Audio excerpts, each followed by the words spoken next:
한인 입주자들이 많은 LA 다운타운의 사무실 건물이 7인조 절도 피해를 입었습니다. 피해 업체만 무려 30곳이 넘습니다. 은행 근처에서 고객들을 기다리다 현금을 강탈한 강도 용의자 3명이 경찰에 체포됐습니다. 이들은 범행을 저지르기 위해 남미에서 건너온 것으로 확인됐습니다.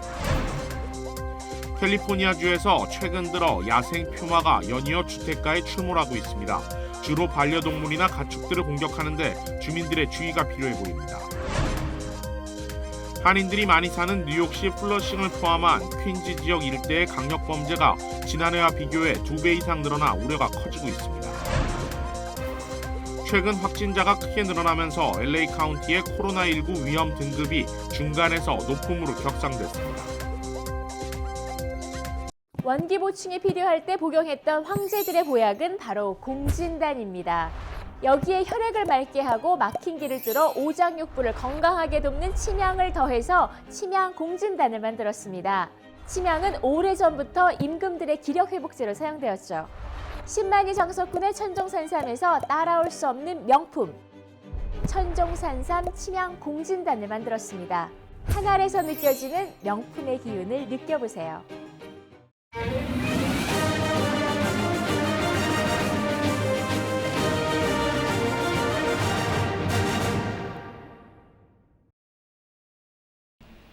시청자 여러분 안녕하십니까? KBS 아메리칸 뉴스입니다.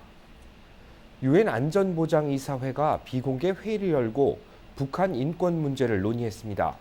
미국과 한국 등 31개국 유엔 대사는 북한 정부의 인권 침해에 대한 책임 규명을 촉구했습니다. 보도에 한보경 기자입니다. 현지 시각 9일 유엔 안전보장이사회가 북한의 인권 문제를 다루기 위한 비공개 회의를 열었습니다. 유엔 주재 미국 대사는 비공개 회의에 앞서 열린 기자회견에서 10일이 세계 인권의 날이라는 걸 강조하며 북한 주민들은 인간으로서 타고난 권리를 누리지 못하고 있다며 북한 정부의 인권 침해 실태를 계속해서 전 세계에 알릴 거라고 밝혔습니다. The people born in the DPRK in that regime do not enjoy their inherent rights. The silent repression of 25 million people in North Korea is a travesty beyond measure. 2014년부터 2017년까지 북한 인권 문제를 공개 논의했던 안보리는 2018년부터 2019년까지는 회의를 열지 못한 바 있습니다. 2020년부터는 중국과 러시아의 주장으로 비공개 방식으로 북한 인권 문제를 다루고 있습니다. 비공개 안보리 회의가 끝난 후 한국과 미국 그리고 일본 등 31개 나라 유엔 주재 대사들은 북한 정부는 최악의 인권 침해 국가 중 하나라며 이에 대한 책임 규명이 반드시 필요하다는 공동 선언문을 발표했습니다. 내년부터는 안보리가 공개적으로 북한 인권 문제를 다뤄야 한다고도 했습니다. 유엔에서 인권 문제를 담당하는 제3위원회는 지난달 북한 인권 침해를 규탄하는 북한 인권 결의안을 18년 연속 채택했고 이 결의안은 이달 중으로 유엔 총회 본회의에 상정될 예정입니다. 뉴욕에서 KBS 뉴스 한보경입니다. LA 다운타운의 한 건물에 7인조 강도가 침입했습니다. 한인 입주자들이 대부분인데 피해 업체만 30곳이 넘습니다. 김경일 기자가 피해 현장을 살펴봤습니다. 영상을 보면 사무실과 창고 입구 유리문이 심하게 파손돼 있습니다. 36개의 유리문이 파손됐고 피해 업체만 30곳이 넘습니다. 사건은 지난 5일 새벽 5시 7인조 절도범이 건물로 침입해 불과 15분 만에 물건을 훔쳐 달아났습니다. 범인들은 이 철문을 부수고 창고 안으로 침입했습니다. 건물 사무실은 유리문이 그대로 부서져 있고 임시 방편으로 막아놨습니다. 피해를 입은 일부 업체들은 피해 발생 후 출근을 하지 않아 피해 금액도 정확히 알려지지 않았습니다. 입주자들은 절도범 7명이 건물로 들어와 한 업체로 몰려갔다고 증언했습니다. 최근에 여기 건물에 그 세입자가 나이키 물건을 이렇게 수입한 사람이 그 가게가 있었대요. 거기를 가지러 그 물건을 털러 온 거예요. 절도범들은 사무실에 자신들이 원하는 물건이 많지 않자 다른 업체까지 침입한 것으로 보입니다. 가서 보니까 물건이 없었대요. 많이. 신발 몇십 켤레하고 옷? 근데 그걸 이제 싹 가져갔어요. 그러니까 어떤 분은 뭐 금고도 잊어버렸다. 어떤 분들은 또 거기 사무실 안에 뭐 저기 그 노트북 같은 거, 컴퓨터 또 다른 건물 세입자는 연락을 받고 사무실에 와보니 큰 피해는 없었지만 너무 무서웠다고 말합니다. 문이 부서진 거 보고 많이 놀랬고요. 연말이라서 이런 일이 있으리라고는 예상은 했지만 막상 내가 당하고 나니까 너무 놀랬고 너무 두렵고. 건물 관리업체 측은 7인조 절도범의 CCTV를 확보해 경찰에 신고했다고 밝혔습니다. KBS 뉴스 김경일입니다. 은행 근처에서 고객들을 기다리다 현금을 강탈한 강도 용의자 3명이 경찰에 체포됐습니다. 경찰 조사 결과 이들은 범행을 저지르기 위해 남미에서 건너온 것으로 확인됐습니다.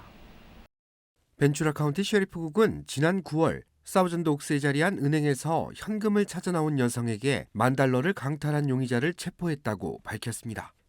체포된 용의자는 모두 3명인데 이들은 지난 6일 웰스파고 은행 주차장을 서성이다 경찰에 덜미를 잡혔습니다. 경찰 수사 결과 이들은 국제범죄 조직인 남미 절도단 소속으로 드러났습니다. 이들 조직은 콜롬비아와 칠레를 중심으로 활동하고 있는 것으로 확인됐으며 계획적인 범행을 위해 고의적으로 미국에 입국한 것으로 추정되고 있습니다. 경찰은 이들이 다수의 은행 강도 범죄에 연루됐을 가능성을 보고 수사를 확대하고 있습니다. 캘리포니아주 주택가에 야생 퓨마가 출몰하고 있습니다. 반려동물이나 가축들을 공격하고 있어 주민들의 주의가 필요합니다. 보도에 윤범수 기자입니다. 북가주의 한 주택, 뒷마당에 커다란 야생 퓨마가 보입니다. 바로 옆에는 공격을 당한 반려견이 미동도 없이 쓰러져 있습니다. 상황을 목격한 집 주인이 큰 소리를 내며 퓨마를 쫓아냈고 다행히 반려견은 목숨을 건졌는데 이 퓨마는 다음 날 다시 돌아와 이번에는 집에서 키우던 염소 2마리를 공격해 숨지게 했습니다. 남가주 지역도 퓨마로 인해 주민들이 불안에 떨고 있습니다.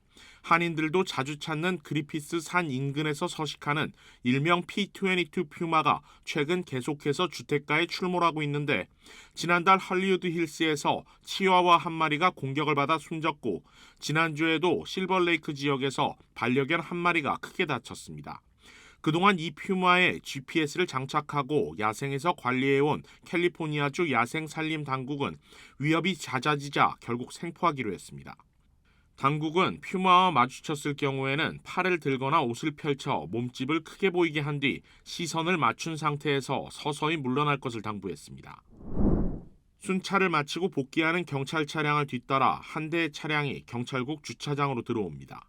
차에서 내린 남성이 소총을 들고 달려오더니 총구를 겨냥합니다. 곧바로 경찰의 대응 사격이 이뤄졌고 남성은 바닥에 쓰러졌습니다. The suspect was handcuffed, taken into custody, and it was then treated by the Rialto Fire Department paramedics. 조사 결과 용의자가 들고 있던 총은 가짜 총인 페인트건으로 확인됐습니다. 용의자의 범행 동기는 알려지지 않았는데 테러 공격을 우려한 경찰은 늦은 밤까지 일대를 통제하고 조사를 펼쳤습니다. KBS 뉴스 윤범수입니다. 뉴욕시의 강력범죄가 늘고 있습니다. 지역에 따라 지난해보다 2배 이상 범죄가 급증한 것도 있는 곳으로 파악됐습니다. KBTV 홍찬우 기자입니다. 최근 뉴욕시 한인 밀집 지역 플러싱을 포함해 퀸즈 북동부 지역에서 강력범죄가 크게 급증하고 있습니다.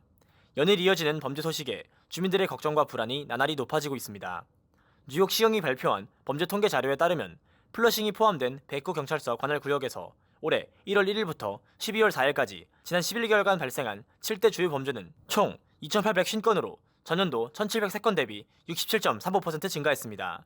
특히 강도 사건의 경우 288건이 발생해 작년 같은 기간 발생했던 135건 대비 113%, 강간 사건도 39건으로 작년 16건 대비 143%가 급증해 각각 2배 이상으로 늘어났습니다. 살인 사건은 6건으로 전년 동기 6건과 동일했습니다. 지역 주민들은 해당 지역에서 수십 년을 살았지만 이 정도로 불안했던 적은 없다며 매일매일이 불안하고 두렵다고 호소했습니다. 박희진 뉴욕 한인경찰협회장은 강력범죄가 급증세를 보이고 있다며 가급적 범죄의 표적이 되는 행동을 피하고 주의를 잘 살피는 것이 범죄 예방의 첫걸음이라고 설명했습니다. 휴대폰에 몰입하거나 이어폰을 꽂고 음악을 크게 듣는 경우 범죄자의 접근조차 알아차리지 못할 수 있다는 조언입니다. 대중교통이나 거리에서 주변을 살펴 노숙자나 정신이 이상자 등 범죄의 가능성이 높은 사람의 접근을 피하는 것도 중요합니다. KBTV 뉴스 홍찬호입니다. 최근 확진자가 크게 늘며 LA 카운티의 코로나19 위험 등급이 중간에서 높음으로 격상됐습니다. LA 카운티 하루 평균 확진자 수는 인구 10만 명당 258명으로 높음에 대한 격상 수준인 200명을 넘어섰습니다. 입원 환자도 인구 10만 명당 14.5명으로 높음 수준인 10명을 넘어섰습니다. LA 카운티는 현재 추세대로라면 앞으로 열흘 뒤쯤 병원 병상 가동이 한계에 도달하고 그 상태가 2주간 유지될 경우 다음 달 5일쯤 마스크 의무화 시행 등이 이뤄질 수 있다고 발표했습니다. 보건국은 상황이 심각한 만큼 자발적으로 마스크를 착용하고 자주 손을 씻을 것을 권고했습니다. 한편 캘리포니아주 당국은 LA 카운티 외에도 샌버나디노와 산타클라라, 산타크루즈, 임페리얼 등 8개 카운티가 코로나 전염 수준 높음에 진입했다고 밝혔습니다. 바이든 대통령의 국정 지지율이 중간 선거 이후 상승했다는 여론조사 결과가 나왔습니다. CNN이 성인 1,200여 명을 상대로 조사한 결과 응답자의 46%가 바이든 대통령의 직무 수행을 지지했습니다. 이는 10월 말 같은 조사의 41%보다 5%포인트 오른 수치입니다. 이 같은 지지율 상승은 지난달 중간선거에서 민주당이 선전한 데 따른 것으로 분석됩니다. 다만 바이든 대통령의 지지율은 지난해 같은 시기의 49%보다는 조금 낮습니다. 응답자들은 바이든 대통령의 경제문제 대처 능력과 이민정책, 총기 정책에는 낮은 점수를 준 반면 민주주의 수호나 우크라이나 정책에 대해서는 상대적으로 높은 점수를 주었습니다. 한 주간 증권 상황을 돌아보고 다음 한 주를 전망하는 주간 증시 브리핑 시간. 아티스 캐피탈 김재환 대표 나오셨습니다. 안녕하세요. 네, 안녕하십니까. 네, 이번 주 시장은 예상보다 강한 경제 지표로 투자자들 역시 관망세를 유지하고 있는 모양새인데요. 어떻게 보셨습니까? 일단 이제 이번 주는 이제 3주 만에 처음 하락한 주로 되돌아간 거죠. 그러니까 지난주, 지지난주를 상승한 주로 마무리했다가 3주 만에 이제 하락한 주를 기록했는데 특히 이제 이번에 보면은 내스닥하고 그러니까 다우존스가 지금 최근 2주니까 2주 동안에 열흘 동안에 5일을 떨어진 거에 비해서 내스닥하고 S&P 500은 각각 8일과 9일을 떨어졌습니다. 그럼 S&P 500 같은 경우는 열흘 동안 하루 빼고는 계속 떨어졌다는 얘기니까 이렇게 되면은 3대 지수가 특히 이제 5주 만에 그러니까 3주 만에 하락세로 돌아섰음에도 불구하고 이번 주를 5주 만에 최악의 주로 마무리했습니다. 일단 그 중에서도 단연 뭐 내스닥이 가장 많이 떨어졌고요. 이번 주에 3.9%, S&P 500이 3.3%를 떨어진 거니까 뭐 완전히 폭락을 한 거죠. 그런데 이제 특히 이제 이번 주 같은 경우는 이제 두드러진 것 중에 하나가 중국 주식들의 반격입니다. 일단 중국이 이제 봉쇄 완화 조치를 했잖아요. 그러므로써 중국 주식들이 탄력받아 갖고 2주, 3주 때 좀 상승 모멘텀을 계속 연결시키고 있는데 그에 비해서 뭐 메타나 뭐 아마존이나 그러니까 초대형 기술주들 같은 경우는 아직까지 힘을 못 쓰고 계속 떨어져 있는 상태입니다. 그러니까 이제 어떻게 보면 중국 주식들하고 그렇지 않은 미국 주식들하고는 희비가 상당히 엇갈렸다고 볼 수 있는 거죠. 네, 10년물과 2년물 국채금리 역전이 계속되면서 경기 침체를 둘러싼 경고음도 커지고 있습니다. 그렇죠. 이제 이거는 뭐 솔직히 뭐 예를 들어서 이제 최근에 벌어난 현상도 아니고 이제 2년, 10년 만기 국채 금리가 역전되기 시작한 거가 이제 올해 초부터입니다. 그럼 결과적으로 지금 이제 1년째 이러고 있는 거예요. 예를 들어서 이러고 있는 건데 지금 이번 주 화요일 같은 경우는 1982년도니까 40년 말이죠. 40년 만에 가장 큰 폭, 그러니까 마이너스 82포인트니까 82포인트가 역전 현상이 일어났다는 건데 이제 그만큼 특히 이번 주 화요일 같은 경우도 이제 분위기를 상당히 가라앉힌 것 중에 하나가 이제 미국 대표 기업들의 CEO들이죠. CEO들이 나와서 경기 침체에 대한 우려에 대한 거를 경고를 했습니다. 이제 그러니까 지금 사람들은 금리가 이제 인상이 더 이상 안 되고 이제 경기 침체도 살짝 벗어나 갖고 소프트 랜딩이 가능하지 않았느냐. 이제 거기다가 찬물을 완전히 끼얹어 버린 거죠. 그러니까 이번 주 같은 경우도 장이 어제 하루 빼고는 솔직히 뭐 못 올라갔던 거죠. 이틀 떨어지고 이틀 혼조세로 끝났으니까.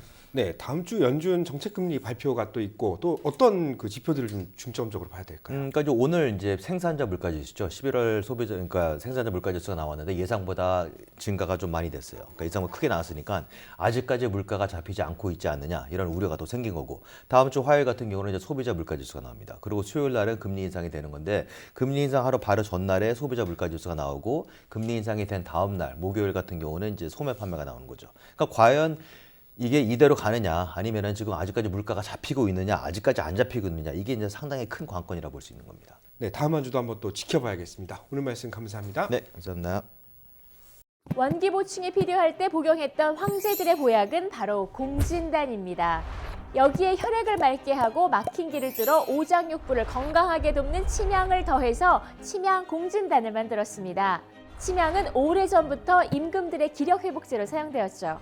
10만이 정석군의 천종산삼에서 따라올 수 없는 명품 천종산삼 침향 공진단을 만들었습니다.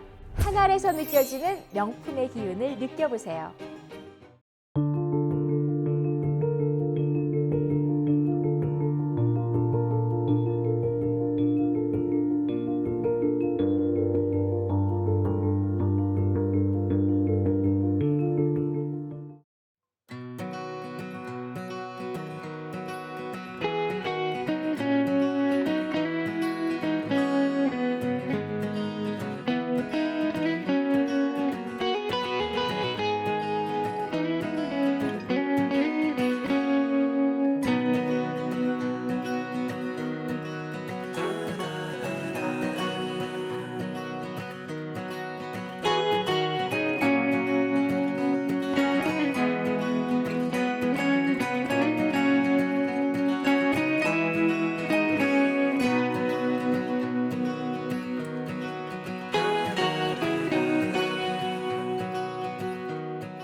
KBS 아메리카 뉴스 마칩니다. 편안한 주말 되시기 바랍니다.